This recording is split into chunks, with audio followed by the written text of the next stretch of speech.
Yeah, good evening, everyone. First of all, I would like to welcome all of you for Demeter Financial Risk Mitigation webinar uh, by Macleod Pharmaceutical. In first, we have completed successfully the 4 sessions. In first session, Deepak Mehta sir has explained about the myths about the wealth creation. And second session, Mr. Amresh Balinga has explained about the equity market overview and the stock picking ideas. Third session is by Mr. Ajay Mittal from SBI Mutual Fund that explain about the asset allocation and the risk profiling tools and techniques. Yesterday, Mr. Alpa Shah has explained about the mutual fund and the SIPs compounding stuff. For today session, we have today's session on tax planning and the financial planning. So first of all, I would like to introduce today's speaker, Mr. Kirtan Shah. So, Mr. Kirtan Shah is a certified financial planner with a decade of enriching experience across the treasury and the wealth management. His last stint was an executive director with the BSE listed NBFC, and his current role is an CEO of the multinational asset management firm SRE Wealth. So, I would like to welcome Kirtan Shah for today's presentation. Kirtan, over to you. Thank you so much. And I'm glad to be on this platform. Thank you so much for giving me this opportunity to interact with this august audience. And I hope I am able to add some value to the already existing understanding that everybody in the audience would have. Thank you so much for inviting me. Okay, so just give me a moment. I'm going to share my PowerPoint. I just hope that my PowerPoint is visible to everybody. And very quickly, what are we going to discuss today? I understand that this particular audience has been briefed, updated, spoken to by very, very interesting mix of market participants and very well-known faces in the past on various subjects. My focus today is going to be predominantly on financial planning. I understand that Ms. Alpa spoke about financial planning yesterday, but I try and cover some other aspects of financial planning. And then within financial planning, we talk about tax planning and how can we really save on tax. What are the various options available for us to end up saving tax? And I hope by the end of this presentation, you all will definitely have something more to take back home. And you will be slightly more enriched on personal finance than you were before you walked in this particular session.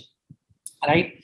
I would very seriously encourage everybody here on the presentation to use this platform to ask me as many questions as you all have about financial planning, various assets like gold, fixed income, equities, and I'll be extremely delighted and helpful to answer most of your questions in the Q&A round at the end. On that note, please allow me to start with my presentation. I will try and time my presentation for an hour. And then I will hope that I will have enough questions to kind of, dwell upon a lot of these concepts that we've spoken of.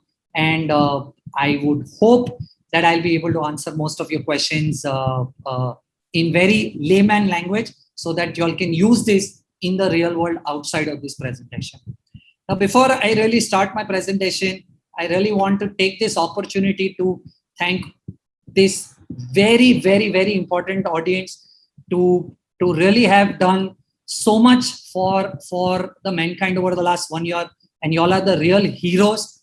I typically don't get this opportunity to talk to this audience, and in a normal situation, the presenter is presented to be the hero, but one of the very less instances where the presenter is not, but the audience to which the presenter is presenting is the hero. I want to take this opportunity to thank all of you all for your service towards the nation and the mankind. Thank you so much. And with that, let me start. Look, while we talk about financial planning, right, and where tax planning is a part of the overall financial planning, there is one very important aspect of financial planning that I believe that a lot of us as investors understand not very deeply, but very superficially. Now, what do I mean when I say that this part of financial planning is very superficially understood, right? Now, this concept is called the savings rate. A lot of us know what is savings. A lot of us know what is investing, right? But a lot of us to a greater extent don't understand, in my opinion, what is something called as savings rate.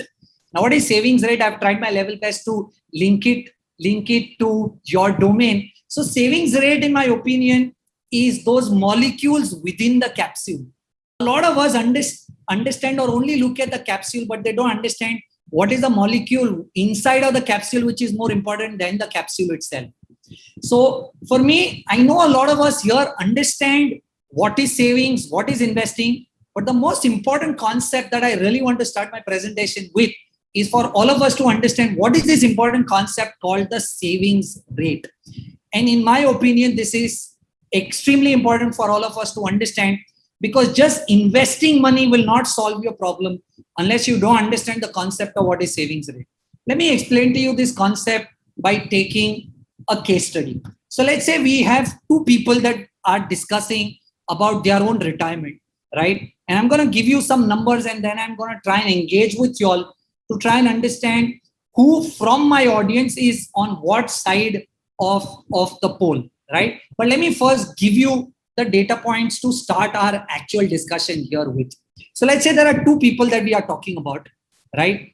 Investor A, who has this data set, and investor B, who has this data set, right? Now, who's investor A? Investor A is somebody who's 55 and is going to retire at 60, right? Investor A is somebody who makes a lakh of rupee a month. Investor A is somebody who saves 75,000 rupees a month, right? And investor A is somebody who spends 25,000 rupees a month. Now, over here, neither am I talking about the return that the investor is going to make on the investment, nor am I talking about the inflation that exists in the market. All I'm saying is investor A is somebody who has 1,000 rupees a month, 1 lakh a month as income, 75,000 rupees as saving, 25,000 rupees as expenses, and he's going to retire after 5 years. That's option A, or investor A for you. Who's investor B? Investor B is somebody who's got 10 lakh of income every month. Investor B saves a staggering 2.5 lakh rupees a month and spends the remaining 7.5 lakh rupees a month. So we are saying investor A is somebody who saves only 75,000 rupees a month.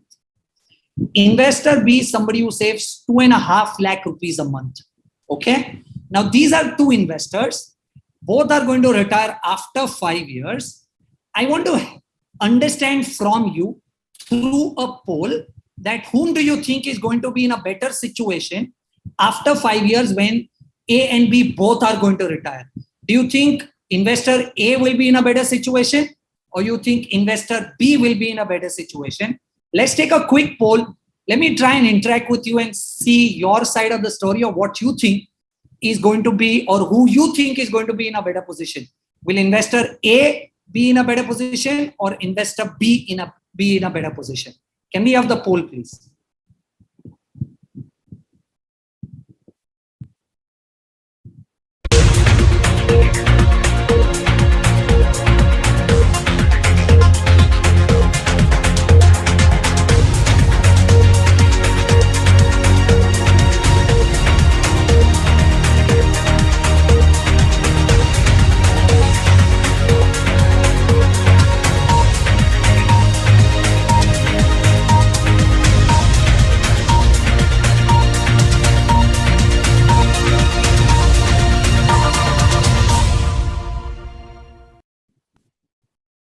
Okay, great. So what we are doing now is, let's look at the poll.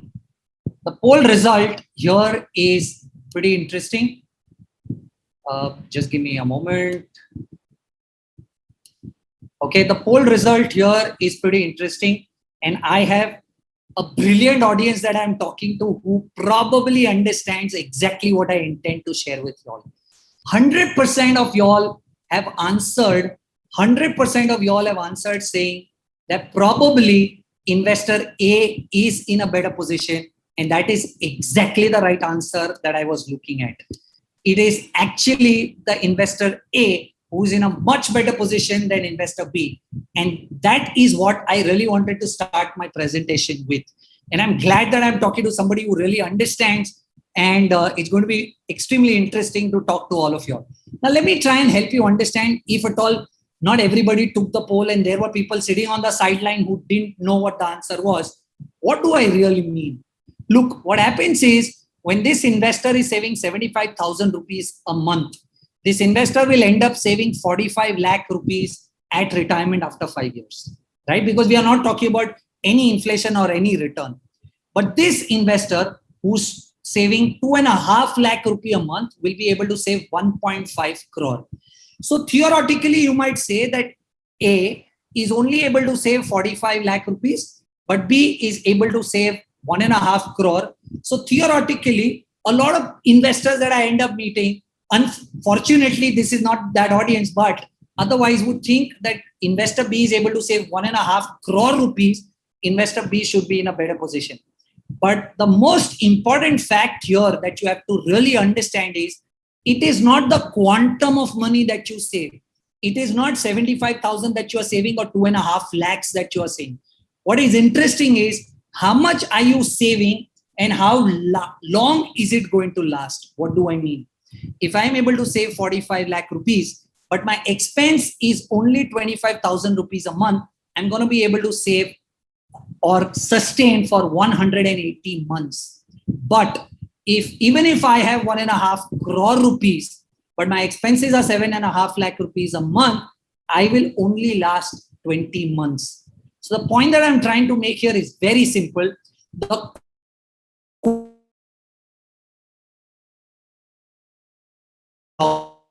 does not matter. What really matters here is, are you really able to save in expenses, right? That is what is most important. One last point on this slide. If I'm saving 75,000 rupees a month, right? I am able to save for 3 months by just saving for 1 month. In 1 month, I save 75,000 rupees, which means I'm saving for 3 months of my expenses. Even if I save 2.5 lakh rupees per month, but 3 months of my savings is equivalent to 1 month of my income, which is why it is said that in case 1, my savings rate is 75%, but in case B, my savings rate is only 25%. And I'm so excited I'm talking to people who really understand what I'm trying to say, right? So it is not the amount of money that you are saving. It is that saving is equivalent to how many months of expense is more important than the number of saving in itself. And that's the most important part that you really look at in financial planning. Not the quantum, but your savings rate.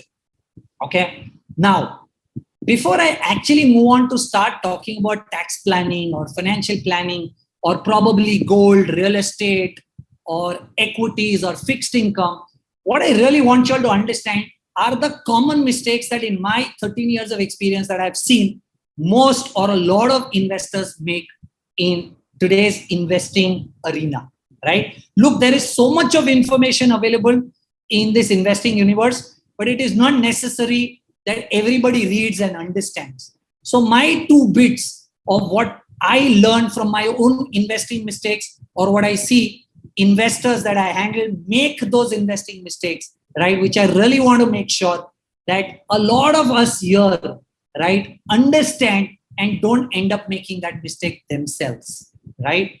What are those? First, right? First, let me talk about life insurance, right? I'm sure a lot of y'all who come across as very, very, very proficient investors or prudent investors, but I just don't want to take this at the face value and make this point that while you are trying to buy a life insurance, okay, make sure that you do not get into this trap of getting underinsured. What do I mean when I say underinsured? Look, most of these policies that you try and buy, most of these policies, they only have 10 times cover of the premium that you pay. What do I mean? If you are paying 1 lakh rupees as premium a year, the cover that they give you is only 10 times, which means your life insurance is only 10 lakh rupees versus 1 lakh of insurance 1 lakh of insurance premium that you pay. Now that is never ever going to be sufficient to cover for your life, right? The reason why all of these insurance policies have 10 times cover of the insurance premium that you pay. So if you pay 50,000 as insurance premium, right, your sum assured is going to be 5 lakhs. The reason why it happens is because the insurance contract or the insurance act says that your life insurance has to be 10 times of the premium that you pay. Only then insurance becomes a tax-free instrument, which is why all of these policies majorly give you 10 times cover, but that is not going to be sufficient. Of course, there is a way to figure out how much is sufficient, but in the most simplest way, because I want you to take back home something which is quick and you can do it on your own, you need to have at least 10 times of your annual income as your insurance cover, right? So if you are making 30 lakh rupees a year, right, make sure you have a 3 crore insurance. If you're making 50 lakhs a year, make sure you have a 5 crore insurance. What is also more important to know is I've seen a lot of investors, right, generally make these mistakes that they buy an insurance at one point in time when their income was 30 lakhs, they buy a 3 crore insurance. But as and when over a period of time, their income keeps increasing, right? When they move to 50 lakhs, 60 lakhs, a crore, they don't increase or top up their insurance. What I want you all to understand is, right, you might buy an insurance at this point in time, looking at what your income today is, but review this income every 5 years. And whenever you see that your income has gone up, please top up more insurance, right? So that your insurance sum assured is at least in the worst case 10 times of the money that you are making at that point in time, right? That's point number one. Point number two, look, insurance is for risk management, right? Do not try and mix insurance and investments together. What do I mean? In the world of insurance, there are multiple products: term insurance, endowment, money back, ULIP, and various other products like that. Very honestly, in my opinion, the only product that you really need on the life insurance side is the term insurance. You do not need an endowment. You do not need a whole life. And in most cases, you don't even need a ULIP, right? All you need in a life insurance product is term insurance. That's it. Do not try and make the mistake of clubbing investments and insurance, because of course I can give you a lot of technical answers to why I'm saying this, but in the simplest way, what I want you to take back home is that the returns that you will make on this investment that the life insurance product does for you is going to be so low that at no point in time you're going to be able to beat inflation. And I believe that most of us here want to invest is because we want to beat inflation. And none of these insurance policies which offer an investment-led product ever are able to beat inflation. One of the many reasons why never invest in insurance for investment, only take insurance because you want to cover your risk. And which is why I believe term insurance is the best product that you could go ahead and invest in. But I'll tell you something. A lot of people that I meet don't know that there are multiple variants in term insurance, right? And what I want you to take back home today, right, in this particular session is that there are multiple variants in term insurance, which is the most suitable term insurance variant for all of y'all if y'all want to go ahead and buy a term insurance. Because I know a lot of y'all would know that term is the best, but there are multiple variants in term. Which variant in term insurance is the best is something that we should look at. And I know that while I do this poll, I will have most of y'all answering it correctly, but I'm going to still do this poll. Look, there are 4 variants in term insurance. You might see here.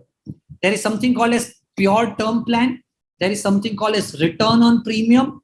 There is something called as limited premium plan. And then there is something called as term till 99 years. What is it? Let me quickly give you an understanding. What's pure term? Pure term is you invest in this policy for 30 years. Nothing happens to you in 30 years. You don't get back anything, right? Your premium that you paid for 30 years is gone because nothing happened to you.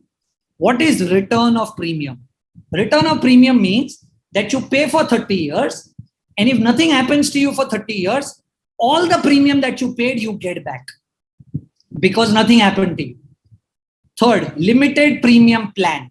So it says, I will cover you for 30 years, but you pay me premium only for 5 years. So you pay me for 5 years, but I'll cover you for 30 years, right? Then there is term till 99. It says, you pay me premium for 20 years, right? Even if at 20 years, you are 50, 60, I will still cover you for 99 years. These are the 4 different variants in term insurance, okay? We are going to do a quick poll, trying to understand which among these 4 you think is the best option. Can we do the poll, please?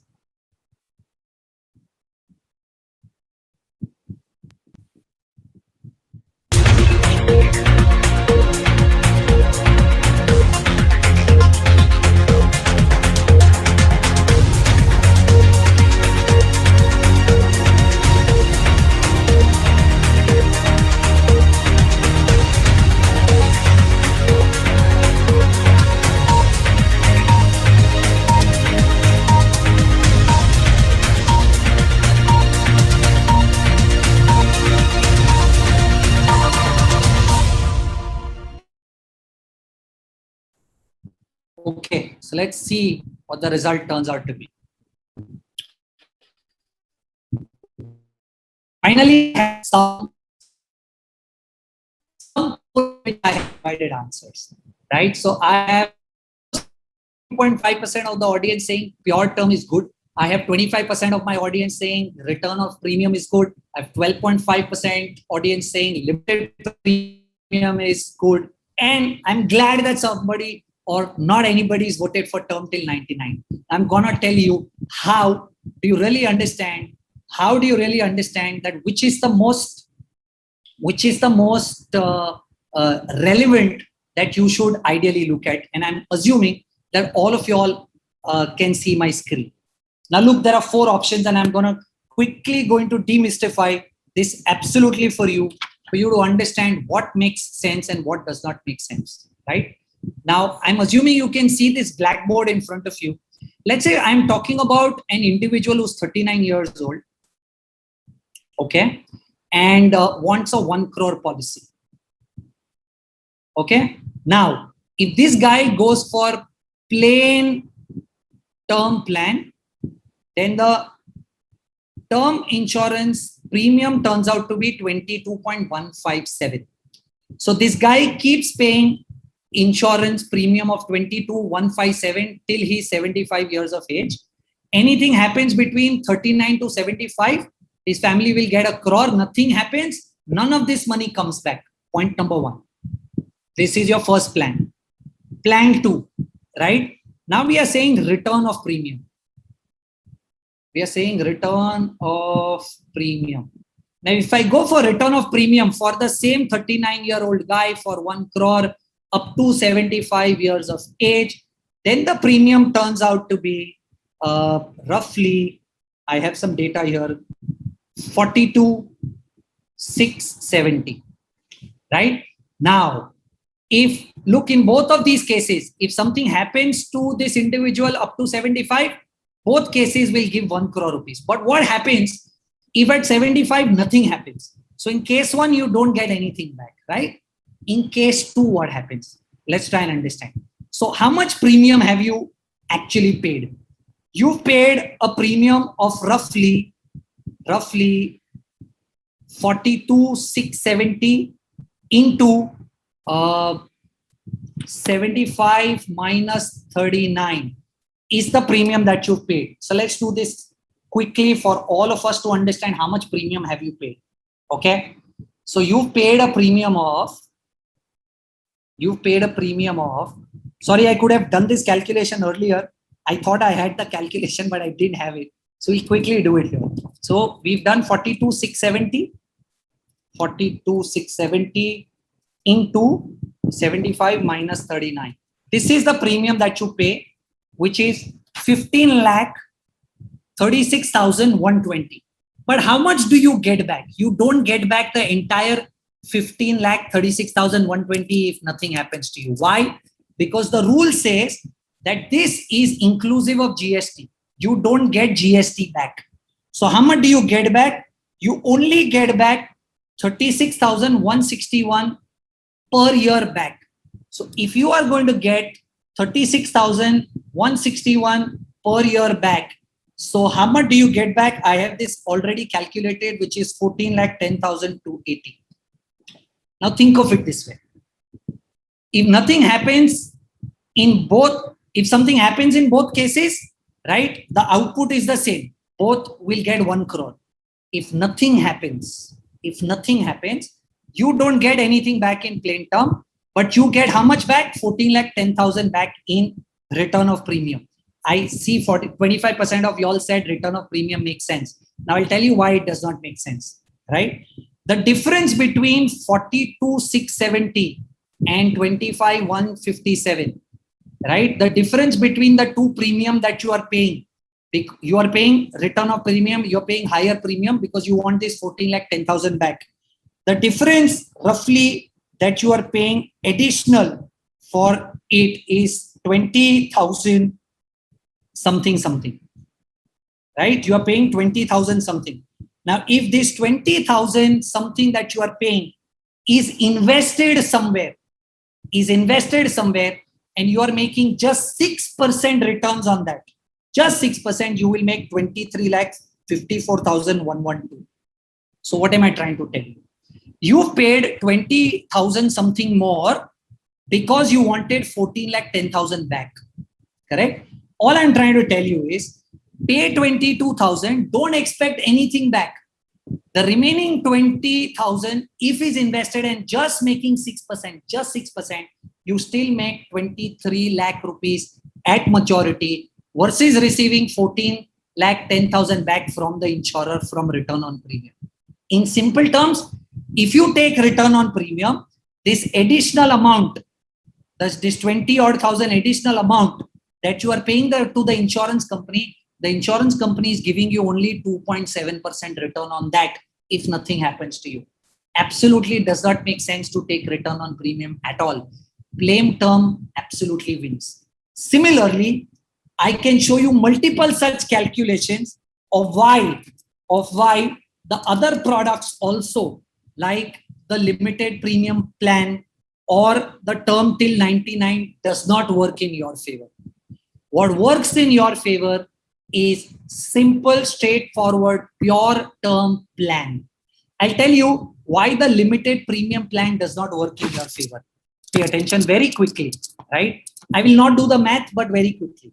So in the limited premium plan, the way they will sell this to you is very simple. Don't mind me, I'm looking down because I have some numbers here that I want to share with you all. So what happens in a limited premium plan? So the way they will market this to you is very simple. They will say that if you pay 22,157, right, you will end up paying 8,64,123 for a 60-year, up to 60-year plan.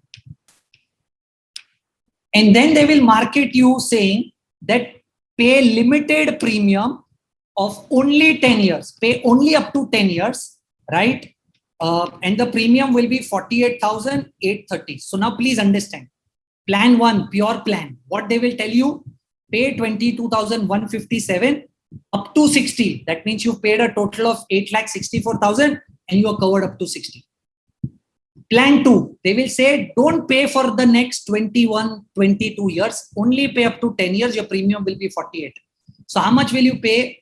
48,000 into 2021, whatever the number is, or 10 years, sorry, you will pay 4,88,300. Now understand, they are trying to tell you don't pay for term plan, right? Because you will end up paying 8,64,000. Take limited premium because it will cost you only 488. What they don't tell you are two things. If you find the present value of how much are you paying 4,88,000 in today's term, and how much have you paid in today's term, you will understand that you are actually paying here more. Please understand, you are paying 48,000 right now versus 22,000. You can invest the remaining 26,000 like I explained to you in case one. But very importantly, What I want you to understand more importantly than this is why this is not a good product is because look, if something happens to you on the 11th year, the insurance company has received the entire premium that the insurance company was expecting out of you. What happens in a term plan is, even if something happens to you at the 11th year, you paid only for 10 years. There were another 10, 11 years that you were supposed to pay, which you've not paid. That's a very big added advantage. In short, sorry if I've complicated it, but the point that I was trying to drive is pure term insurance is the most important thing that you should have in term insurance. Everything else in insurance as a product is not required for any of y'all here. I hope I've been able to drive that point across very categorically. Look, I could have avoided this slide that you see on your screen, right? But I still wanted to make this point just to make sure that even if there is one person in the audience that I can address this to, I know I don't have to because all of y'all know this is something that y'all do day in, day out, but I still wanted to make this point. While you take health insurance, make sure that all material information about your health is duly disclosed, because insurance companies are always waiting for that one opportunity where they get, right, where they want to disregard your claim, right? Do not depend solely on the health insurance provided by your employer, because that may not be enough, right? And more importantly, it makes a lot of sense to completely understand the benefits and the disadvantages or limitations of the policy that you are buying.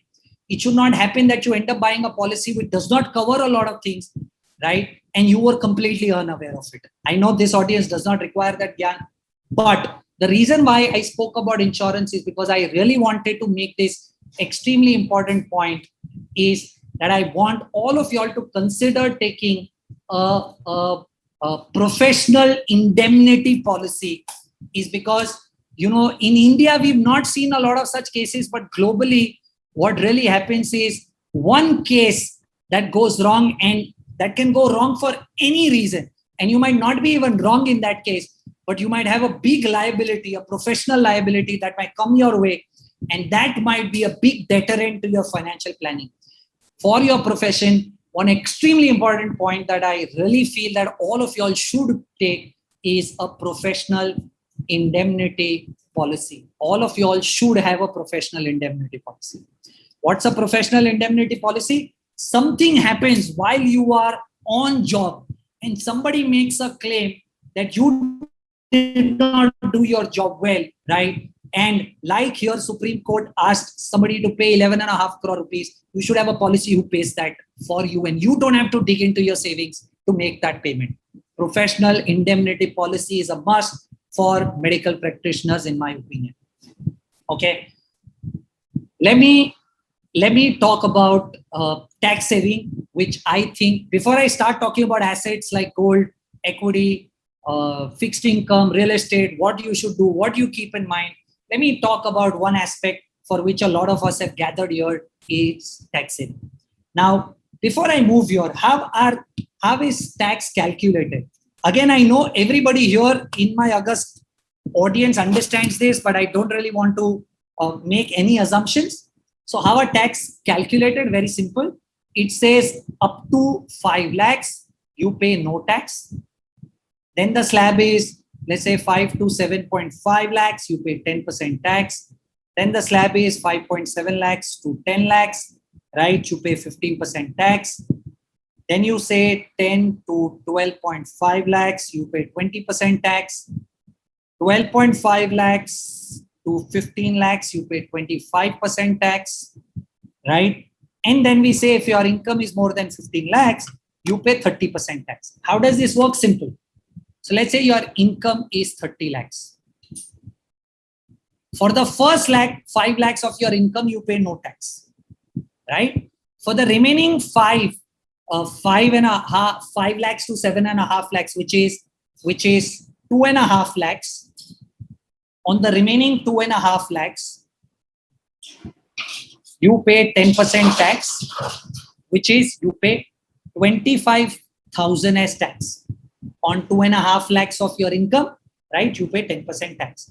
On the remaining 2.5 lakhs from 7.5 to 10, right, which is another 2.5 lakhs, is taxed at 15%. So you pay whatever this another number is, right? On another 2.5 lakhs of your income, right, you pay 20% tax, which is 50K. 50K. On this 2.5 lakhs, you pay 25% tax, right, which is another some number, sorry, but we can calculate that if you want exactly.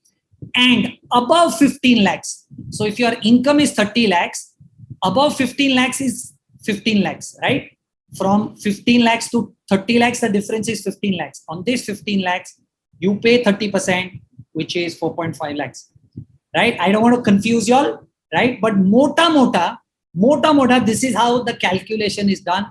And that's how you, let's say, end up paying 5 lakh rupees as tax. Okay, mota. Don't dwell too much into it, but mota, you end up paying 5 lakhs on tax on 30 lakhs of income that you've made, right? So it is not 30 lakh into 30% and 9 lakhs of tax, you end up paying 5 lakhs of tax. That's how tax is calculated. What happens here is, in India, you are given some discounts to say, right, to reduce your tax liability so that you can save more money. So what it does is, it tells that if you save 1.5 lakh rupees in one of the products that the government has given you, then instead of 30 lakhs, I will consider your income as 30 minus 1.5, which is 28.5 lakhs, because you've saved or invested this 1.5 lakhs, right? So what happens is, now up to here, your tax is the same. In the last slab, because now your income is considered to be 28.5 lakhs, your taxability is not going to be 15 lakhs, but 13.5 lakhs. And on 13.5 lakhs, you're going to be charged 30%. On 13.5 lakhs, you're going to be charged 30%, right? And hence the net tax that you end up paying over here in this slab is not 4.5 lakhs, but it is 4.05 lakhs. So you save 45,000 rupees of tax because you've done this 1.5 lakh of investments. Similarly, there are multiple other instances that I will explain to you. If you save another 50,000 more, then again your income, instead of 30 lakhs, will now be considered as 30 minus 1.5 minus 0.5, and your income will be considered as only 28 lakhs. So on this 0.5, you save another 30%, right? Which is another 15,000 rupees of tax. So the point I'm trying to make is, there is a lot of tax saving that you can do if you can invest in the right products, or there are multiple other ways to save tax, right? Is what I want to highlight. And how do you do that? Let me run you through multiple of these things that I've highlighted for you all to kind of understand what you can do to save tax. First, you can invest 1.5 lakh rupees every year, like I explained to you. So on this 1.5 lakh rupees, you end up saving 30%. You end up saving 45,000 rupees of tax every year if you do this 1.5 lakh of investing. Where can you do that? You can invest that 1.5 lakh rupees in PPF, Employee Provident Fund, ELSS scheme of mutual funds, right? If you have a home loan running, the principal portion that you pay back is also considered in 1.5 lakhs. If you do national savings certificates, you can save that money. If you invest in an FD for 5 years, you can save that. The insurance premium that you pay on your term insurance is also considered in this 1.5 lakhs. Every year, a sincere suggestion that everybody should invest this 1.5 lakhs, because if your income is more than 15 lakh rupees, you immediately end up saving 45,000 rupees of your tax, right? So the first point that we should do is invest 1.5 lakh rupees and save 45,000 as tax. What else can you do? what else can you do?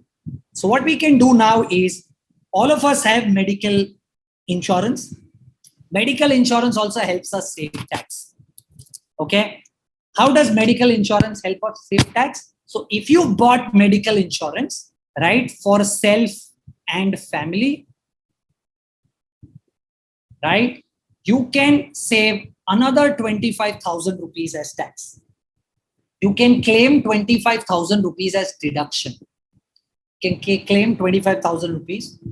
If at all you have parents who are dependent on you, for whom you are doing this investment, you can save another 25,000 rupees by paying their premium also, right? You can end up close to plan for 50,000 rupees of your tax year by investing in medical insurance, either for yourself and for your dependent parents. Now there is one more clause here which works well, is if your parents are above the age of 60, this 25,000 can be up to 50,000 also, which means not only can you save 25,000 of yourself, but if you're paying for your dependent parents, if they are less than 60 years, you get additional 25,000. If the parents are above 60 years, you can claim up to 50,000, right? So if you paid premium up to 50,000, so you can claim that 50,000, right? That's how you can claim up to 75,000 rupees by paying of medical premium. So now works the same way. If your income was 30 lakhs, if you do 1,50,000 of tax saving, your income will be considered as 28.5. If you do this 25 for yourself and 50 for dependent parents above 60 years of age, that will be another 0.75 that will get deducted from your income, and only the remaining income will save tax. So again, on 75, you end up saving 30% tax directly, and you save another 21,000 straight away, right? Third, again, not a very popular option. I don't see a lot of people doing it, but a very interesting one that I feel that all of you all should opt for is additional 50,000 rupees in NPS. So there is this scheme called National Pension Scheme. Every year you can invest 50,000 rupees more in National Pension Scheme, right? And you can have this 50,000, another 50,000 deducted from your income. And now what you get taxed for is 30 lakhs minus 2.75 lakhs, right? That's how the more the investment you do, your income will be dropped. And on 2.75, you end up saving 30% tax, which is as good as 75 to 80,000 rupees. Correct? So the more the investments you do, the more the tax you will be able to save. Of course, how does NPS as a product work? We can discuss this. If at all anybody has a question, we can take this up in the Q&A. But this is one more investment option that you should look at investing in, because it helps reduce your overall taxable income and hence your tax liability. Another thing that you have to understand, suppose if you bought a home and if you have a home loan, and I would typically suggest to you as an investor that if you take a home loan, it helps you in tax, because the interest that you pay on your EMI, so your EMIs that you pay, you are paying an interest. That interest that you are paying up to 2 lakh rupees, right, can be reduced here because you've taken a loan, right? That again reduces your overall taxability on your income. So if you are buying a house, take a home loan, the interest that you are paying up to 2 lakhs, right, on the EMIs can be used, right, to reduce the taxability on your income overall, right? We've spoken about medical premiums. I'm going to skip 4 points. We've covered that. Another thing that you can really do is something called as booking of profits. What is booking of profits? In equity, right? In equity, how are you taxed? In equity, the difference between short term and long term is 1 year. Which means if your investment horizon is less than 1 year, before which you sold and came back, you will be taxed as short-term capital gains. If it is more than 1 year, long-term capital gains. What do I mean? You invested 100 rupees, that 100 rupees became 110. So you have 110 as capital gains. You've made 110 as income, right?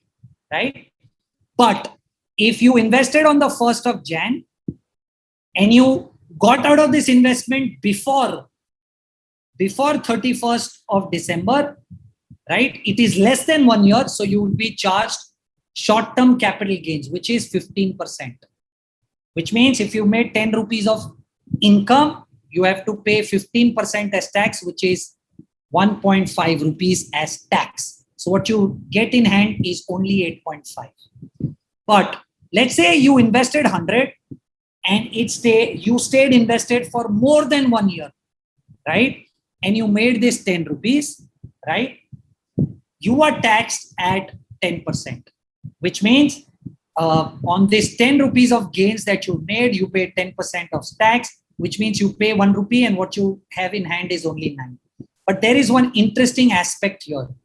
In long-term capital gains, which means if you've stayed invested for more than a year, up to 1 lakh of capital gains is tax exempt, which means if you've made 1 lakh of gain, right, that 1 lakh of gain will be given to you as exempt, right? So what you should ideally do is every year try and book 1 lakh up to 1 lakh of capital gains, because every year if you try and book 1 lakh of capital gains, that 1 lakh that you keep receiving is all going to be tax free. If you book capital gains more than 1 lakh, then on the remaining amount you will have to pay tax, right? So if you keep booking 1 lakh each year, overall your tax liability will keep coming down, because every year you are booking 1 lakh, which is completely tax free. That is something that I would suggest you do. So what you can do is, if you have a stock, right, and you want to book this 1 lakh, you sell it on NSE and you can buy it back on BSE, it is allowed, which means you are still holding the stock, but you've booked that profit. In mutual funds, what you can do is, if you were invested in the growth plan, from growth plan, change it to dividend plan. That's called selling. In taxability, that's called a sell. So you will be able to, this will technically be called a sell. And then again from dividend, go back to growth. By that, taxability will assume this to have sold. You will get that 1 lakh rupee of advantage and you are back to growth plan. Try doing this. You will be able to save a lot of tax on capital gains. Loss harvesting. What is loss harvesting? What happens is, let's say you invested in a stock for 100 rupees. Now that stock is at 80 rupees. You're losing 20 rupees. Book this 20 rupees of loss. Right?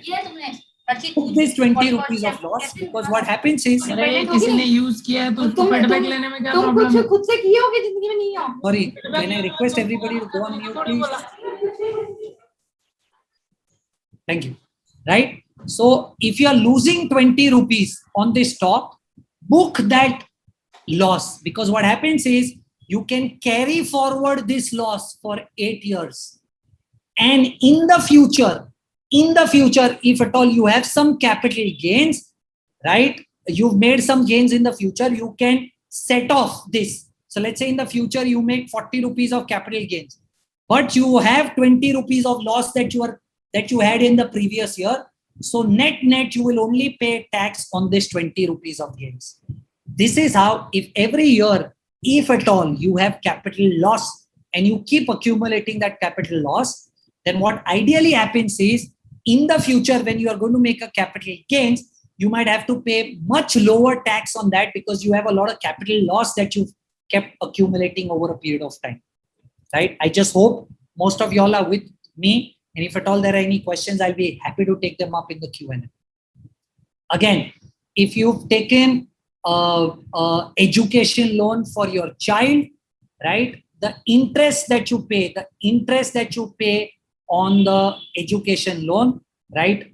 That entire interest, right, will be available for you for deduction, like the other deductions that I spoke to you of, and that can get deducted from your income. The entire interest that you are paying on your child's education loan, and that is something that you can really use to make sure that your taxability is coming down.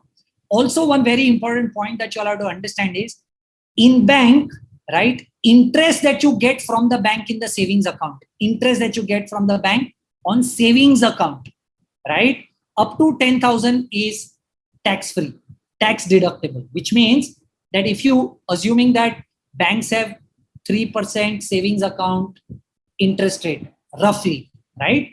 If you have up to 3 lakh rupees kept in your bank account, savings account, you will at the end of the year accumulate roughly 10,000 rupees of savings or interest from the bank.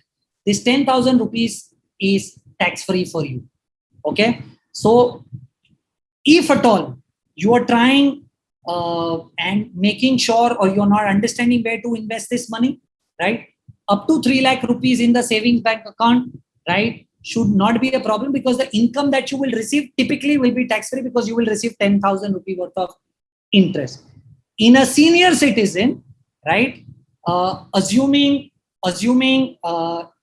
fixed deposit interest as well as savings bank account interest, both put together, is tax free up to 50,000. So senior citizens can use this up to 50,000. One last point that I really want to make on tax is, when you sell your real estate, right, the capital gains that you receive from your real estate have to be invested back, or else you will have to pay tax. Where can you invest? So one is, you can buy a new property within 3 years so that you don't have to pay tax, or there is something called as 54 EC bonds offered by Power Finance Corporation, REC, that you can buy, right, by which up to 50 lakhs you can save your tax on sales of real estate. These are some very commonly used tax saving techniques that a lot of investors use or should know about, to make sure that your overall tax liability on your investment related assets can be brought down. Okay. Last 15-20 minutes, but I think, in my opinion, the most important aspect here that we really need to focus on is something called as goal planning. Look, in financial planning, right, goal planning is one aspect, tax planning is another aspect, investment planning is another aspect. Goal planning, in my opinion, is extremely important, and a lot of us really need to be extremely clear of why and what about goal planning, right? Now, before I move any ahead on goal planning, what is goal planning and what am I trying to say? Very simple.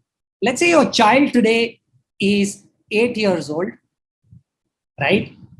And you want to plan for your child's education, higher education, right? Higher education, which is going to happen when the child is going to turn 21 years old, right? Which means you roughly, if not more, have 13 years to plan for your child's education, right? Now, what is goal planning? Goal planning is simple, that you want your child to study medicine, okay, let's say, and today the cost of medical education is, let's say, 50 lakh rupees. Now you want to make sure that at 21, when the child is actually ready to take the medical education, you should have enough money at that point in time to make sure that that investment is removed and put in the child's education, right? Now, there are multiple aspects of goal planning that you all have to keep in mind. Multiple aspects. The first aspect, in my opinion, what is the major mistake that a lot of people do is, they don't define the goal. First, you actually need to have a goal for investing.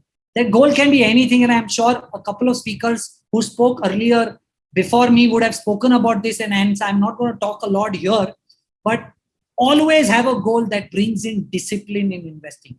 Your goal can be purchasing a house, your goal can be retirement, your goal can be child's marriage, child's education, your goal can be anything. Always have a goal. Very, very, very important that people don't understand is purchasing power reduces over a period of time. What do I mean?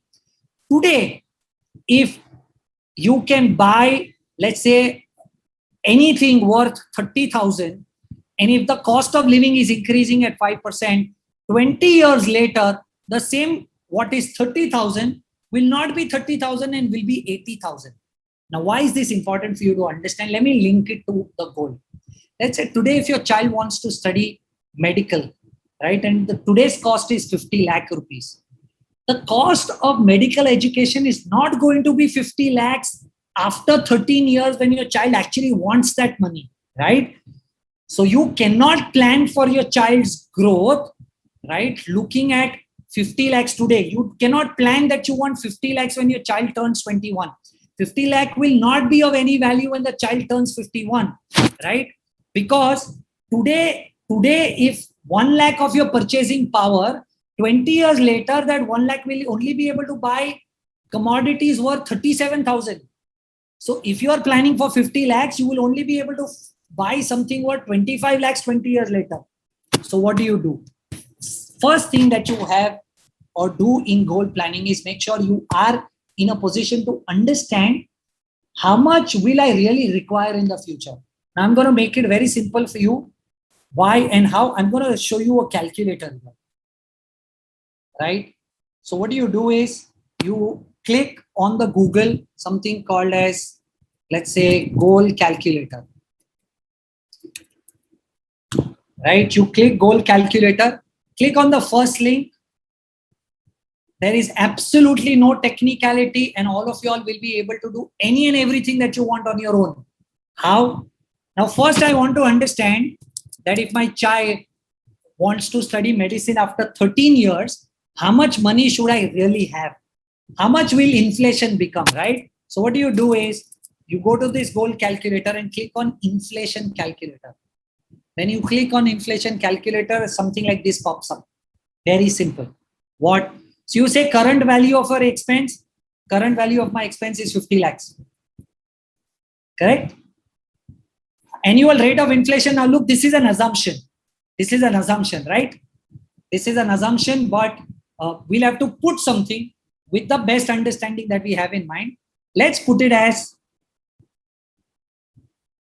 okay, why is it saying I've not put in a value? Okay, let's say it only allows me to put up to 10 lakhs right now. Let me put 10 lakhs just for your understanding. Let me put 10 lakhs. Okay, so the value of my current expense is 10 lakhs, right? Let's say annual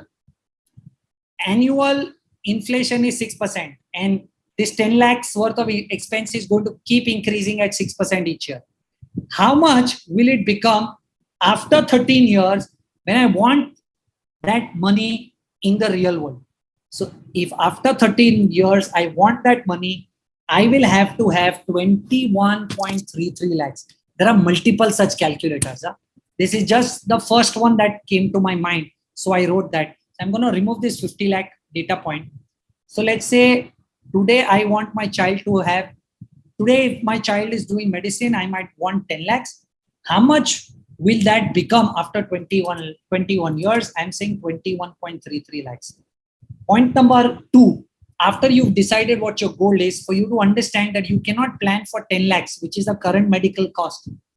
You have to plan for 21.33 lakhs, right? Which means now you are saying that after 13 years, if my child wants to do medicine, I will need to have 21.33 lakhs. Now, where do you get this 21.33 lakhs? Where do you get this 21.33 lakhs? So for you to get this 21.33 lakhs, you will have to make investments, right? Now, for investments, you have bank deposits, you have insurance, you have properties, you have mutual funds, gold, bonds, stocks. You have so many of these things that you can look at for you to invest so that you get 21.33 lakhs. But what my suggestion to you is, do not opt for this one single asset or one single product. Always make sure you have an asset allocation. Like as medical practitioners, you would suggest a balanced diet, have some fish, have some fruits, have some mixture of everything, have some milk so that you get a balanced diet. Similarly, while here you are trying to save 21.33 lakh rupees for a goal which is after 13 years, you have to make sure that your investments are diversified. You put some money in equity, some in gold, some in equity globally, some cash and some bonds. Now I know there was a session on asset allocation. I'm not going to dwell too much into asset allocation, but I'm going to definitely make two very important points. What are those? Why is asset allocation extremely important? Asset allocation, in my opinion, is extremely important because you cannot put all your money in one asset class, because nobody can predict which asset class will do good and when. Why do I say that? Let me give you this example.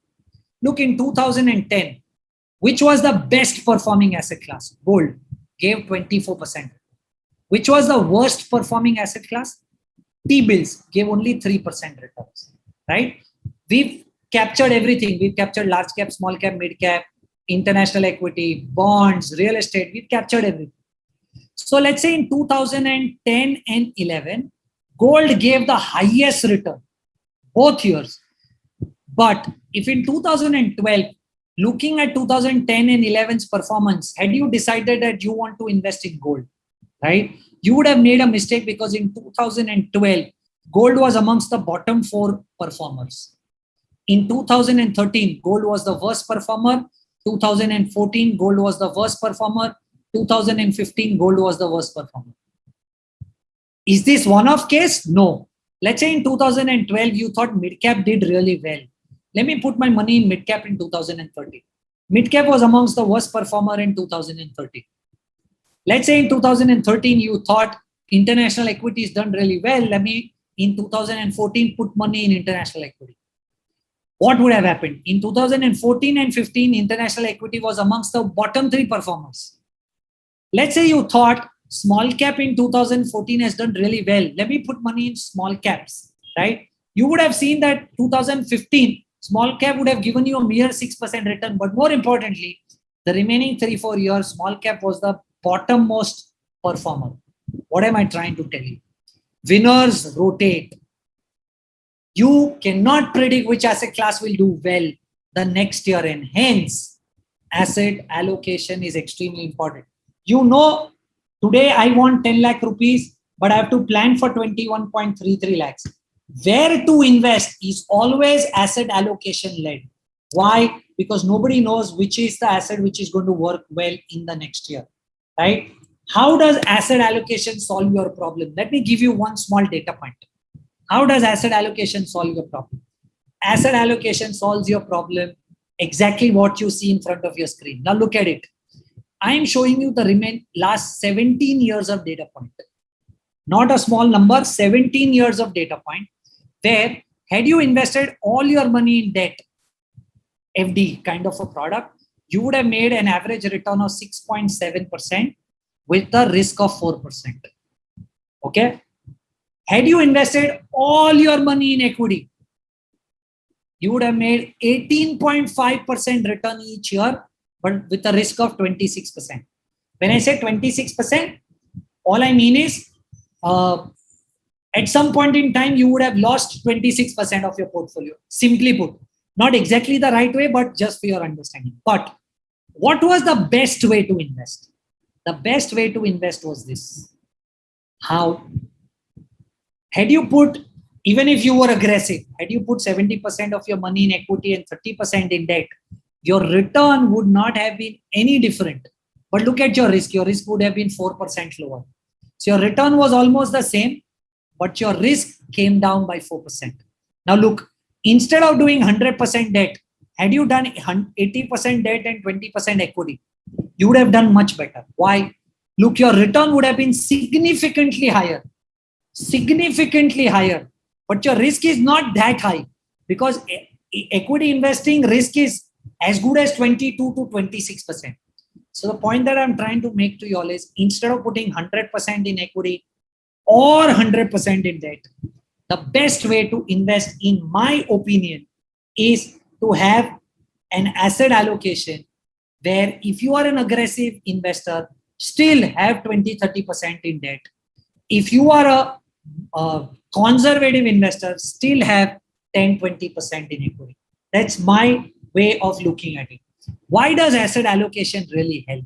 Look at this data point and from my couple of last slides, right? Look how in worst nifty months, how is gold performed? So look, so we've taken all months where Nifty did really bad. So here are all the Nifty returns where Nifty is done minus 26%, minus 16%, so on and so forth. And here are the gold returns. You will see how gold has done phenomenally well when Nifty is fallen. Here, gold has given a staggering 24% return differential, 21%, 4%, 15%. You will see gold has always outsmart equity in most or all of the months where equity fell. This is how, if you have gold in your portfolio, it balances the portfolio, right? Similarly, right, in best of the gold months, right, when gold has gone up, Nifty is done even better, right? So the point that I'm trying to make is, if you have a good balance in your portfolio, when one asset class is falling, other will go up, and that's how your portfolio will be balanced. Okay, there are two asset allocation strategies that you typically deploy, right? First asset allocation strategy, keeping the interest of everybody in mind. I'm going to go over this very quickly. What is asset allocation? So we are saying, I know because somebody's covered this, so I'm not going too much into detail. But let's say if there is somebody who's a moderate investor, right? So you will say, in equity, invest 50%, invest 30% in debt, and let's say invest 20% in gold. Okay, let's say this was your strategy. But typically what keeps happening is, let's say you had 100 rupees, 50 is divided here, 30 is divided here, and 20 is divided here. Now what keeps happening is, let's say if equity gives 50% returns, debt gives only 8% returns, and gold gives only 3% return, your asset allocation that then changes. So what you do is rebalance your portfolio. Now look at this data point. Let's say I invested 1 lakh in equity, 1 lakh in fixed income. So I have 2 lakhs of my portfolio. I started off with 50-50 as asset allocation. Okay. Now what happened is, after 1 year, equity generated minus 20% return. So 1 lakh became 80,000. Fixed income generated 7% return. So 1 lakh became 1 lakh 7. So now initially I invested 2 lakhs, but now it has become 1 lakh 87,000. But in this 1 lakh 87,000, 50% is not equity and 50% is not debt, right? Which I initially started off with. So what I do is I rebalance it to make sure that it comes back to 50-50, right? So what do I do? To bring it back to 50-50, 187 means I need to have 93,500 in equity and 93,500 in gold. So what I do is I sell some of my fixed income and invest it in equity. So what do? I transfer 13,500 from fixed income. So I sell 13,500. So it becomes 93.5 and add that to equity. So 80,000 becomes 93.5 thousand. That's how I bring it back to 93,500, which is 50-50%. And that is what you call as static asset allocation. You keep rebalancing it each year so that you come back to 50-50. Now what happens? Let's say if equity generates 50% returns, your 93,500 will become 140. And fixed income generates 7%, your 93,500 becomes 1 lakh, right? Now your total portfolio is 240. Now this 240 again is not 50-50 split, because 240, 50-50 means 120, 120. So I will sell 20,000 of equity and move that to debt, so that my equity also becomes 120 and my debt also becomes 120. This is called static asset allocation, where every year you sell equity, buy debt, buy debt, sell equity, to make sure that you go back to your initial asset allocation strategy, right? Second last or third last slide, right? What do you do here? This is called tactical asset allocation strategy. What's a tactical asset allocation strategy? Tactical asset allocation strategy is a strategy in which you think that one particular asset class is going to do well, and hence you allocate more money there. Example, let's say you started off with the same 50-50. 1 lakh in equity, 1 lakh in fixed income. So you divided 50-50. 1 year later, you saw equity fell 20%. So 1 lakh became 80. You saw fixed income going up by 7%. So 1 lakh became 1,07,000. Okay. Now what happens, right? You are assuming that equity is going to do very well, right? So you want to increase your allocation to equity more, right? So now from 1,07,000, you sell much more of fixed income and move that to equity, right? If I wanted to bring 1,87,000 to 50-50, this should have been 93,500, right? But it's not 93,500. It's much more than 93,500, because I think equity is going to perform well. So I will allocate more to equity and less to debt, because I think equity will do well. That's exactly what happens. Next year, equity gives me 50%. So now what happens is I have 1,96,000 in equity, 60,000 in fixed income. So my portfolio is 2,56,000. Now I don't think any asset is going to outperform. So I want to bring it back to 50-50. So now 50-50 is 128. So I sell some 68,000 odd worth of equity and transfer that 68,000 to fixed income. So there are two strategies. Static, every year you make sure that you want to bring it back to 50-50. So sell one, buy another. Tactical is you might feel that one asset class is going to do well, and so you will increase allocation to that particular asset class that year, and the year later you bring it back to 50-50. These are the two types of asset allocation strategy that you all need to know very quickly. What we are saying, do not plan depending on 10 lakh, plan that you want 21.33 lakhs, right? Always have a goal and make sure that you are planning for the future value, not the current value.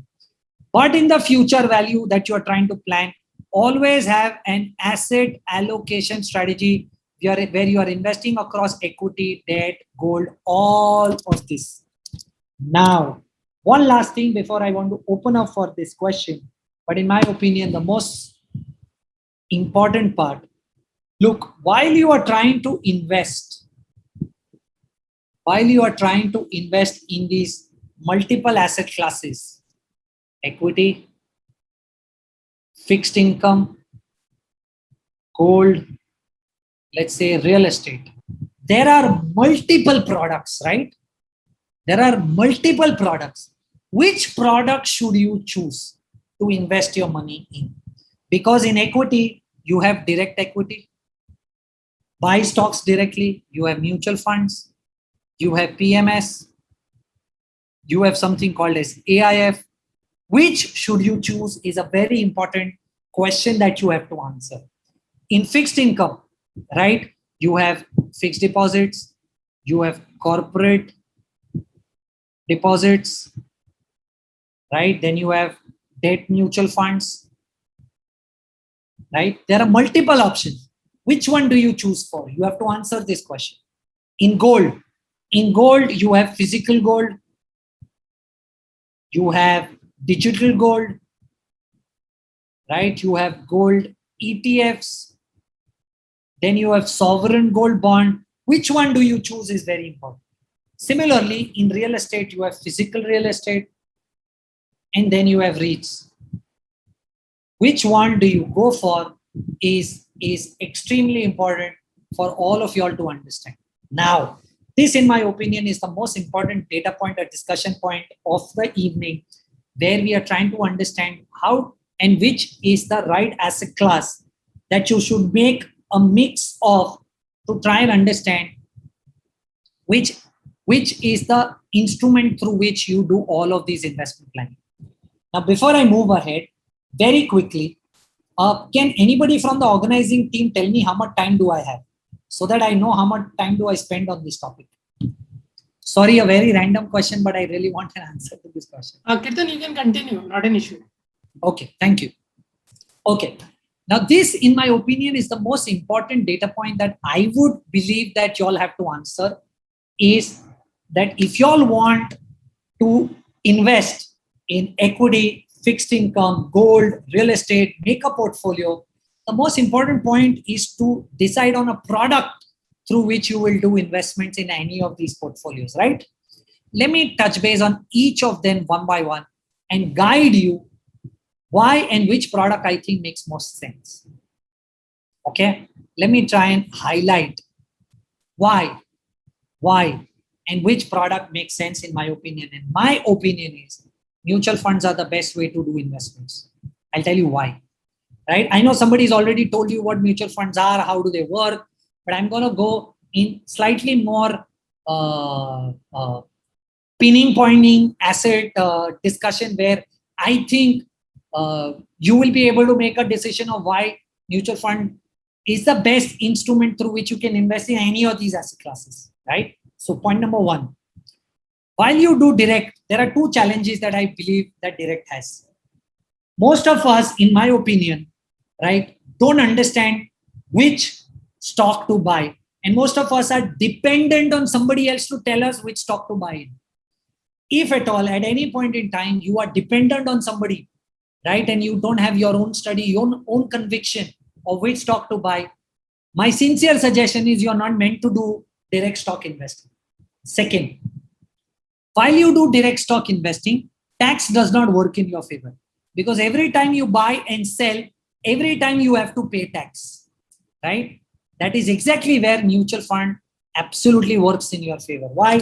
When you give money to the mutual fund has a professional fund manager, an entire research team who understands which stock to buy, which company to put money in, which sector to put money in. They know, they keep tracking it, and very importantly, they know when to exit. But at the same time, every time the mutual fund buys and sells, you don't have to pay tax. You only pay tax when you exit out of mutual fund. What do I mean? Remember, I explained to you short-term capital gains and long-term capital gains.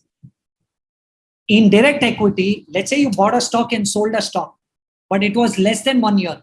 You will pay 15% tax. Let's say you bought a stock, sold a stock, but you sold a stock after 1 year, right? You pay 10% tax. Of course, after that 1 lakh, right? What happens in mutual funds is you definitely get that 1 lakh advantage, right? But every time the fund buys and sells the stock, you don't pay tax. You only pay tax when you sell your mutual fund. That's a huge advantage. So the mutual fund can keep selling the stocks, buying stocks whenever they want. That has no tax implication on you. Tax implication on you is only when you end up selling the mutual fund whenever you want to sell. Big advantage. Plus, it is professionally managed. Unlike here, where you are most of the time dependent on somebody else to give you a stock tip. Why mutual fund over PMS? My answer is very simple. Look, in PMS also, every time the fund manager buys and sells, you pay tax like you pay in direct. So you don't get the advantage that you get in mutual funds. At the same time, the ticket size is very large. Minimum ticket size here is 50 lakhs. Not for everybody. Third, very importantly, in a PMS, the cost is very high. When I say cost is very high, typically these products end up charging you 2 to 2.5%, or in some cases much higher than that. Whereas a mutual fund can do the same job in 1% order. Why end up paying more fees when you can get somebody else doing the same thing? And mutual fund is a much regulated space than probably PMS is. And hence again, my vote goes for mutual fund as a better product to invest in the equity space if you want to do equity investing. AIF, minimum investment 1 crore, very complicated product to invest in. Tax structure does not work in your favor, right? Because you will end up paying as high as 42.5% tax every time the fund manager buys and sells. Not a great product to invest in unless you have crores and crores and you want to put some diversification here.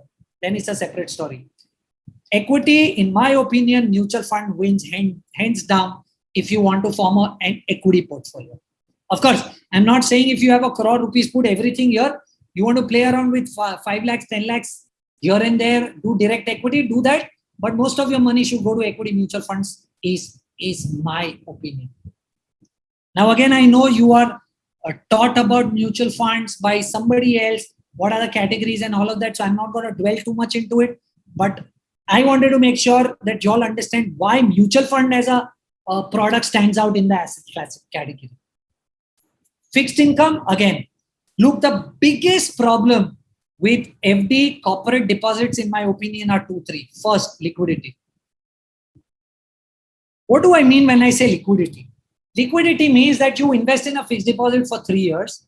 You want to get out of the fixed deposit, right? At the end of the second year, you go to the bank or you go to the corporate where you put the fixed deposit. They say, oh, you want to come out before the maturity, I'm going to charge you a penalty. Right? You don't have liquidity, right? Second, tax. Very importantly. Now, how are you taxed on FDs and corporate deposit? The interest that you make on FDs and corporate deposits are directly added to your income, which means, let's say currently the FD is paying you 5% roughly, thereabouts, or let's say 6%. If you are in the 30% tax bracket, you directly end up paying 30%. What you get in hand is, sorry, not even 4.8. My bad. You get in hand 4.2. Do you even beat inflation? Right? Tax, that if at all you all want to invest in fixed income, right?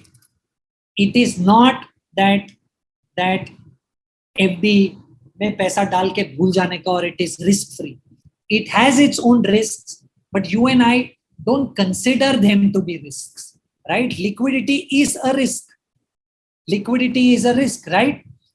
Tax that I just spoke to you of is a risk. Risk of getting yourself locked in, right? Let's say if you invest in a fixed deposit today for 5 years, right, which is, let's say, offering you 6% returns. Let's say you invest in a fixed deposit today for 5 years, which is offering you, sorry, my bad, just give me a moment.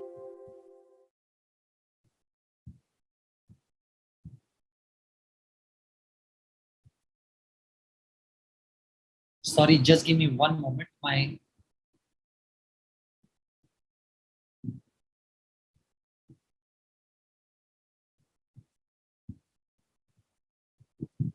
Okay, I don't know why this is not working. Sorry guys, just one moment, please.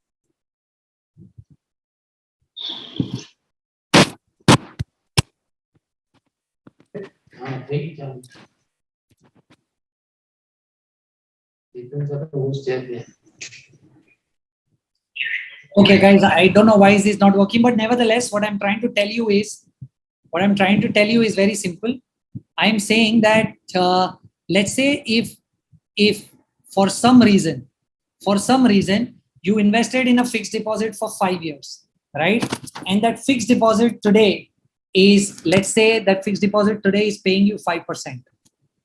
Okay, that fixed deposit today is paying you 5%. Now, if interest rates keep going up from here, right? Let's say in the first year interest rate becomes 6%, second year interest rate becomes 7%, third year interest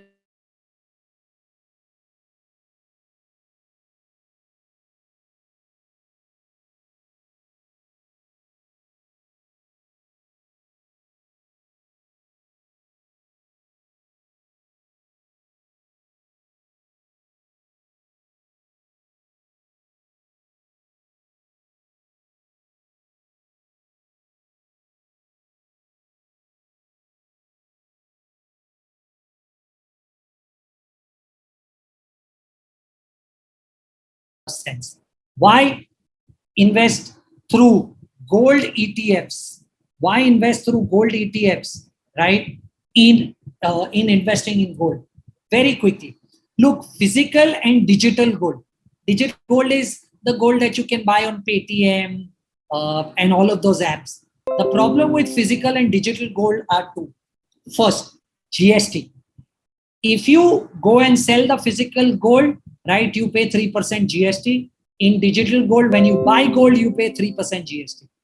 So 3% to udhar hi chala gaya. Second, the spreads are extreme. What do I mean when I say spreads are wide? Let's say today in the market, in the traded market, gold is trading at 45,000, right? In both of these ways of investing in gold, you will be able to buy gold at 48,000, 3,000 expensive, right? But when you want to sell the same gold, which is trading at 45,000, you will be able to sell it at 42,000, which means you can never buy or sell gold at the right price. You want to buy, you will have to pay higher than the market rate. You want to sell, you will have to pay, you will get lower than the market rate, plus you will have to pay GST in both of these cases, right? Why I think gold ETF makes a lot of sense. Gold ETFs, in my opinion, makes a lot of sense. Again, gold mutual fund is because there is no GST, there are no spreads. You buy at the right same price as the market, you sell at the price of the market. There is no lock-in, you can sell it whenever you want. Again, at the same time, you don't have the burden of saving the physical gold, worrying about the quality of the gold and getting cheated.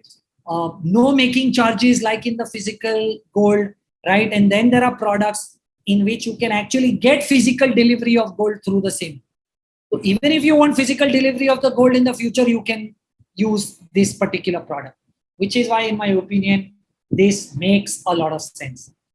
Sovereign gold bond is a very good investment asset, but I'll tell you one challenge that I have with sovereign gold bond, where I think again gold ETF scores, is sovereign gold bond is a limited time frame product. Let's say it's an 8-year product. You buy the gold bond today and you hold it for 8 years.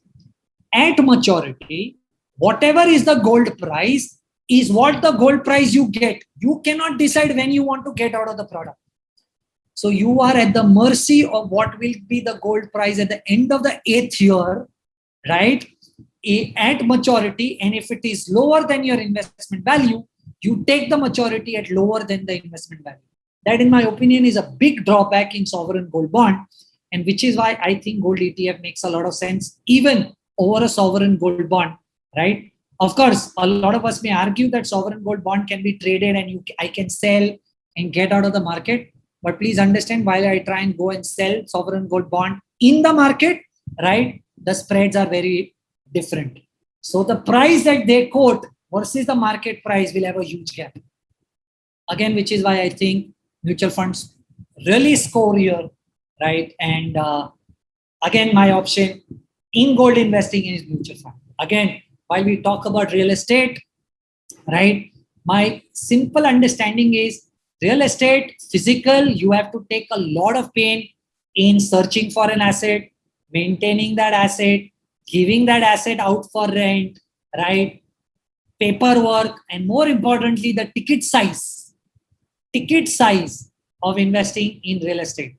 Mutual funds offer something called as REITs, in which you want to invest in real estate, invest in this product called REIT, right? This REIT ideally will, on your behalf, invest in a lot of real estate properties, generate rent from that real estate property, try and pay out those rents to you. Okay, so you get those rents, right? And you also get capital appreciation at the same time. Because it is in the mutual fund format, you have this exit option that you can come out of a real estate investment in 2 days when you want to sell. So in physical real estate, your ticket size is extremely large. In REIT, you can invest whatever amount you want to invest, right? Second, in REIT, you can actually come out whenever you want. Physical real estate, very difficult. And all of us know the ticket size is extremely large in physical. In REIT, you can invest as small as 50,000 rupees, 1 lakh, 2 lakh rupees to take exposure to the real estate market. So in my opinion, if you want to plan for the 21.33 lakh rupees that we spoke of for your child education, right? And you want to build an asset allocation strategy, which all of you all have been guided around, you need asset allocation across equity, fixed income, gold, and real estate. In my opinion, you do not have to go to a lot of multiple products in the market. Through mutual funds, you can take exposure to all of these asset classes, right? And in my opinion, I hope I've been able to guide you of why mutual fund makes the best choice to invest in any of these asset classes, so that using the same product mutual fund, you can have the right asset allocation mix that you want. And hence, my opinion is mutual fund makes a lot of sense if you want to build your right asset allocation strategy, right? With that, I'm going to stop. I have covered what I actually wanted to cover, because I know all of y'all have been spoken to with on asset allocation, on mutual funds, right? And hence, I don't want to dwell too much into that. But this is what I wanted to broadly present to you around financial planning, right? And tax being one part of asset allocation, right? And I hope all of y'all would have gathered one bit of more information that y'all already were aware of.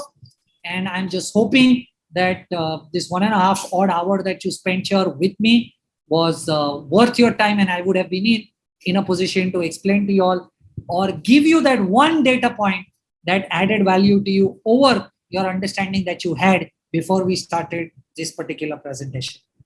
And I'm open to questions if there are any, and I'll be extremely happy to take them up one by one.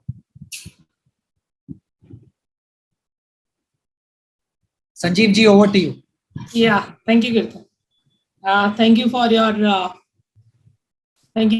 detailed presentation on tax planning, asset allocations. I just hope I have not taken more time than I was expecting. No, that's fine. That's fine. So, Kirtan, we have a few questions from the doctors from various parts all over the India. So, the first one is that it's related to the taxation one. Is that there is a question on taxation. Sure. If I book a 6 lakhs profit in equity and loss of 1 lakh rupees in F&O, so whether what will be the taxation on the income? So look, what happens is F&O is considered as business income. Mm-hmm. Okay. And capital gains is a separate category. You cannot minus them. Okay. So F&O losses cannot be offset with your loss on your investments. So what happens is the 6 lakh rupee of profit that you booked, you will get 1 lakh deduction and you'll have to pay tax on the remaining 5 lakhs. This 1 lakh of loss that you had on your F&O cannot be clubbed with your capital gains on your investments. But they're not even short term and long term. No. I hope that answers your question. Yeah, perfectly. So it's considered business income, right? Don't mind my language, but taxation says F&O is satta, right? So you cannot deduct satta's income by investing's income, right? So always keep that in mind. True. Thanks, Kirtan, there is another question on taxation only. As you rightly mentioned in your presentation, for senior citizen, there is on the interest on FD, there is a deduction of 50,000 is allowed. But he want to know, he has invested in a fixed deposit for 5 years or say 5 years fixed deposit. So the taxation on the maturity or on the accrual basis? So you can take it on accrual basis if I'm not wrong, but I think your CA will be a better guide to answer that question for you. But as far as I understand, if you've taken a cumulative you've taken a cumulative product, then you need some statement from the bank that if you've taken payments every year, that is as simple as straightforward receiving 50,000 and not paying tax on this. Right? So it's like is like you need to pay the taxes anyhow. Either you pay in parts or at the end of the maturity. Correct. So you want to understand your specific case, your CA will be able to do a much better job, because we'll have to understand whether or not your is accumulated interest, whether or not your interest is received. But in any case, you will be able to book that 50,000 every year. Don't worry. True, Kirtan. Kirtan, there's another question.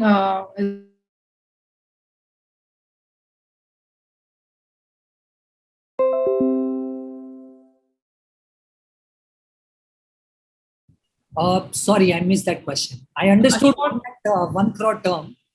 He want to know he has an insurance of 1 crore rupees, and rest he should be invest in a equity, MF, and property. That's it. Okay. So this is the question. Okay, look, these are two separate questions, and let me answer Yeah. very, very simply. Like I told you, is 1 crore enough for you? I don't know the answer to that question. Why? Because I don't know your income. So if I have to keep it very simple, I will tell you, look, if your income is 10 lakhs, then your 1 crore insurance is okay.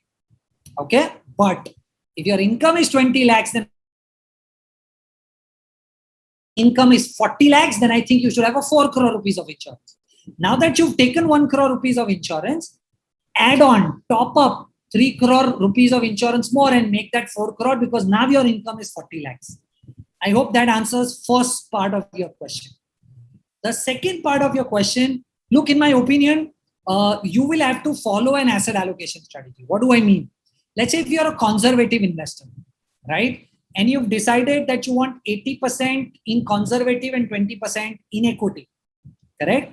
So I would suggest that you have 80% divided amongst fixed income. So let me share my screen again and show you this if I can, please.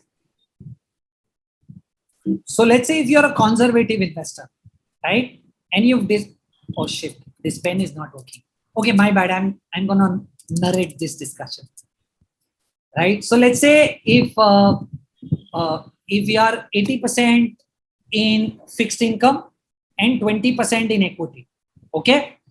So 80% of your fixed income can be further bifurcated into 3 buckets. What do I mean when I say 3 buckets?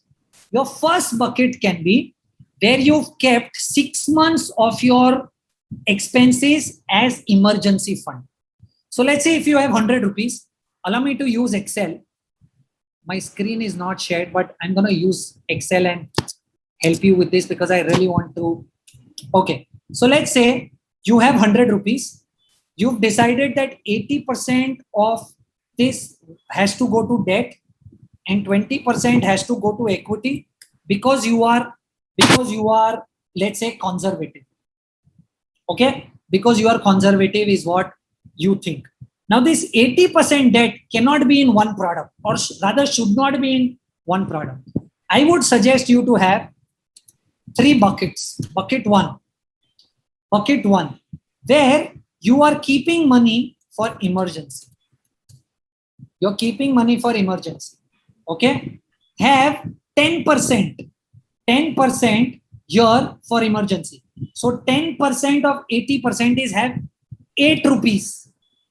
8 rupees as emergency fund, right? In liquid funds, liquid mutual funds, liquid MFs. Okay. Then your bucket 2. Bucket 2 is your core portfolio. What's a core portfolio? Because you don't want to take a lot of risk. Right? This amount of money can get invested in something called as money market mutual funds, or let's say short term debt mutual funds, right? How much? 70% of your total portfolio. 70% of 80% is 56 rupees. So 56 rupees can be invested in your core portfolio in money market and short-term debt funds. And then is your bucket 3, which is your tactical portfolio. What's your tactical portfolio?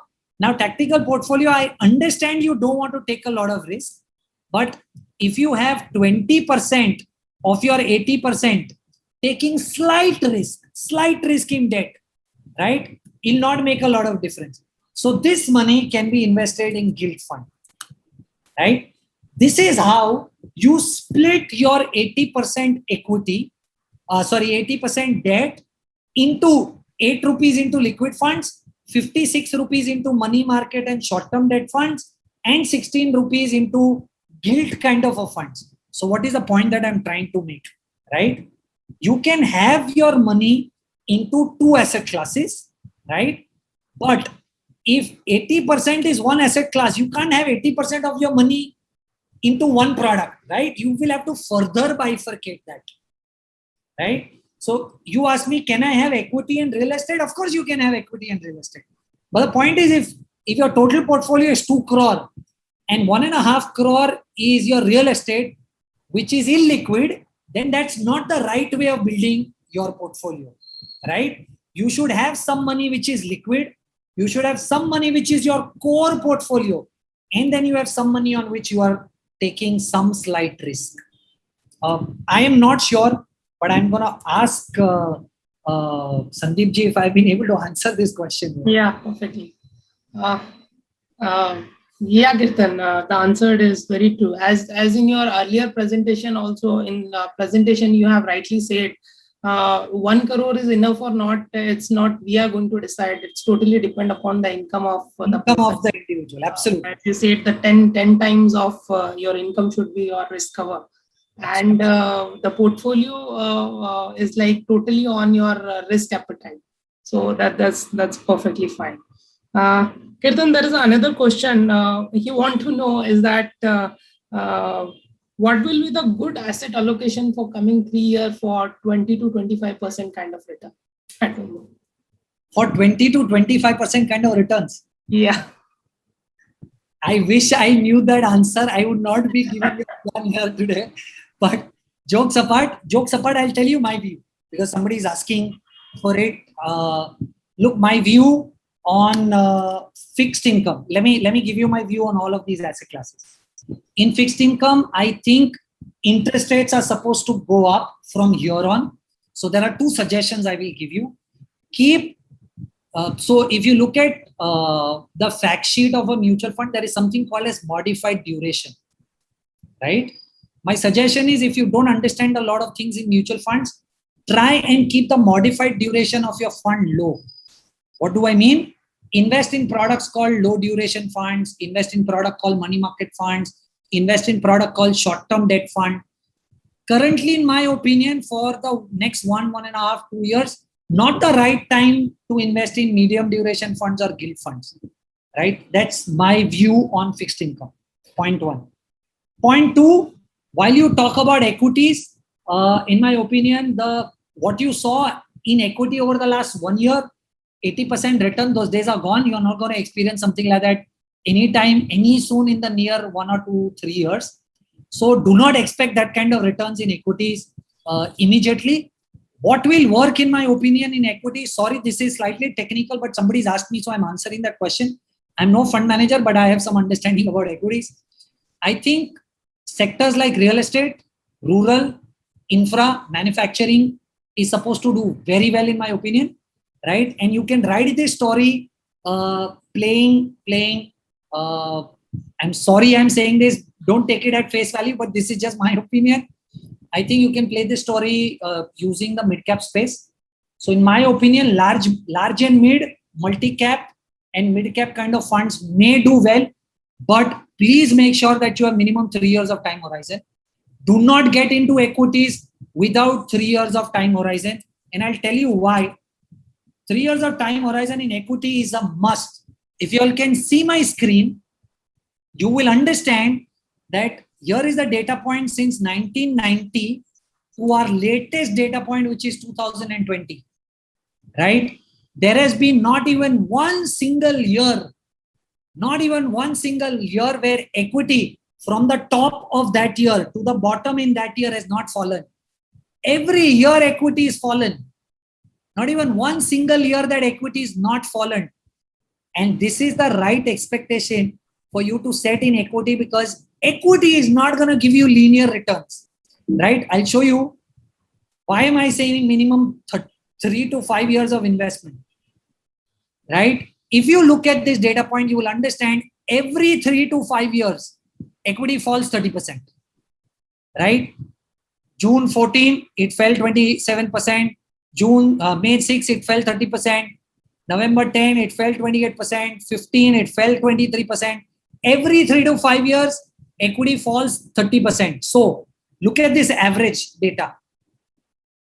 Time taken for the fall, 1 year and 3 months, right? If you study the last 40 years of data, you will understand that every 3 to 5 year equity falls 30%, and the time it takes to fall is roughly 15 months. So there can be a fall lasting as long as 15 months. Time taken to recover from that fall to come back, right? The time taken is 17 months. And the average fall to recovery time period is 2 years and 7 months. Which means that if you are investing for anything less than 2 years and 7 months, you're not going to experience returns in equity, right? Please have right expectations while you invest in equities. So minimum 3 years a time horizon to invest in equity. So in fixed income, keep your duration low. In equity, in mutual funds, I think large and mid, multi-cap and mid-cap as a combination of strategy with 3 years of time horizon may do well. In gold, I think we should start allocating some money to gold, because in our opinion, gold logic is simple. Inflation goes up, gold goes up. As simple as that. We think interest rates and inflation have bottomed out in India. Over a period of another 2 to 3 years, you will see gold going up. So if you have at least 3 years of time horizon, some allocation can be made to gold. I don't have an answer to your question, or how will you make 20-25%? But I think if you want to do asset allocation, these are my views on all of these 3 asset classes. Sorry to not have answered that question directly. No, I just want to add to the to the answer is that Kirtan's answer is that when you are expecting the higher return, there should be a higher risk add to that. So if you're having 100% of portfolio, at least 10 to 15% of portfolio, you should be targeting for 20-25% kind of return, because you're adding a risk to that.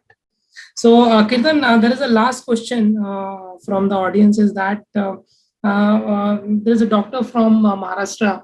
So his age is 48. So he just want to know what percent of what percent of allocation should be in a real estate in the portfolio. Again, on the investment side, not. Okay, again, sir, I don't know who's asked me this, and I don't know a lot of other important questions about you to answer this question, because look, personal finance is extremely personal. There can be general rules, but there cannot be a generalized rule for everybody. So I really don't have an answer to your question of how much should be your real estate allocation, but I'll give you a couple of data points around real estate that I want you to understand. Look, the house that you are staying in, don't consider that to be your real estate investment, because investment by definition is you selling when the price going up, buying when the price comes down. And investment as a definition is something that you will be able to use when you want. You're not going to be able to do any of these things in your residential real estate. You're not going to sell when the price goes up. You're not going to buy more of your residential real estate because the price has gone down. So if real estate investing is only when you buy a second property, right, where you're not staying. Point number 1. Point number 2, in my opinion, again, this is personal to me. In India, if you're buying real estate, right, and you think that you're going to lend this real estate, please understand residential real estate in India has a yield of only 2 to 3%. Which means if you bought a 1 crore property, right, you will get on a higher side 25,000 rupees as rent a month. Now 3% rent yield on real estate is not a big data point because of which you should do real estate investing, right? Again, I don't have this on my slide, but there are multiple agencies who've done multiple searches and data points, which says that especially in the urban area, real estate has actually topped out, right? The growth or increase in the returns on real estate in terms of capital are not going to be as significant as you've seen in the last 30 years.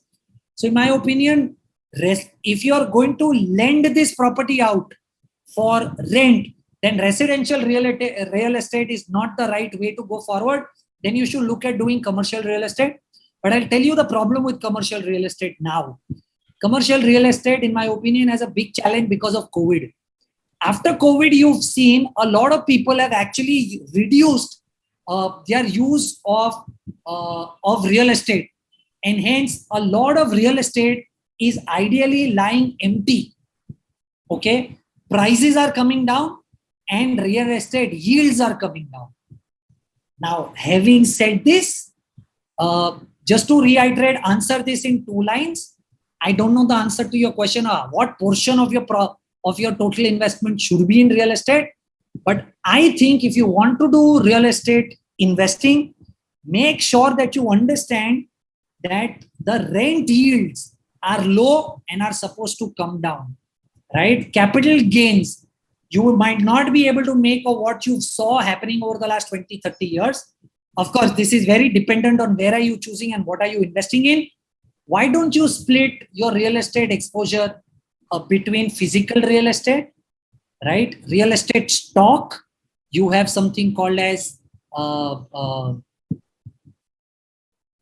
sorry, I can't recollect, but there are 2-3 real estate stocks listed on the exchange, right? It's an Embassy REIT and so you have Embassy REITs and you have some park. Yeah. So you have 2-3. Sorry, I'm not able to recollect the name immediately. Right? You have 2-3 of these listed REITs, and then you have real estate mutual funds, REITs, right? Why don't you split your real estate exposure amongst all of these 3 products in the real estate so that you also have liquidity and you also have some decent yields that you will end up making and not have a larger exposure to one asset or one property. Sorry, but that's the best I could answer to the question. Thank you, Kirtan, for your detailed answers and all. So for this, I would like to thanks Kirtan and thanks Deepak sir for joining the session and solving all the questions and answer and just detailed view on tax planning, financial planning, and detailed way of the asset allocations stuff. Thank you so much. Thank you so much for your time. Thank you. Before closing the session, I would like to say for the next session, we have with us Mr. Ajay Mittal, who is going to explain you about the retirement planning. So please join us on 10th of April on the same time for the retirement planning session. Thank you so much. Thank you, Kirtan. Thank you, Sanjeev. Thank you.